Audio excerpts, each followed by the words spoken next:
ఎందుకంటే ఇవాళ మీ ఇల్లు రేపు వాళ్ళ ఇల్లు కాబట్టి ఒకరికి నష్టం జరిగితే ఇంకొకరు కలిసి రాకపోతే ఒక కాకికి 1 ఎకరం కాకులు వాళ్తాయి. అట్లా మీరు ఒకరికొకరు అండగా నిలబడిపోతే ఈ ప్రాంతంలో మొత్తం ప్రాంతాన్ని ఏర్పేస్తారు, వేరే స్టేట్లలో అనుకుంటారు. కాబట్టి దయచేసి కలిసి ఉండండి, కలిసి నడవండి. మాకు ఇందులో రాజకీయం ఏమీ లేదు, మాకు తక్షణం వచ్చే రాజకీయ లాభం ఏమీ లేదు.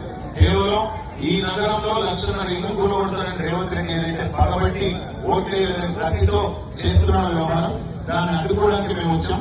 మరి మారుతి నగర్ వెల్ఫేర్ అసోసియేషన్ లో ఉండే మా సోదరిమణులకి, మా సోదరులకు నా విజ్ఞప్తి, మీకు కష్టం వచ్చినప్పుడు ఐకమత్యంగా ఉండండి, కలిసికట్టు ఉండండి. దయచేసి ఈ రోజు పక్కవాడి ఇల్లు పోతుంది లేదు మాకేం అనుకుంటే మీ ఇంటి మీద కూడా వస్తాడు రేవంత్ రెడ్డి. కాబట్టి జాగ్రత్తగా ఉండాలని నా ప్రార్థన. దయచేసి గట్టిగా ఉండండి. మేము అసెంబ్లీలో లేవని చూద్దాం సమస్యని, శాసన మండలిలో కొట్లాడతాం.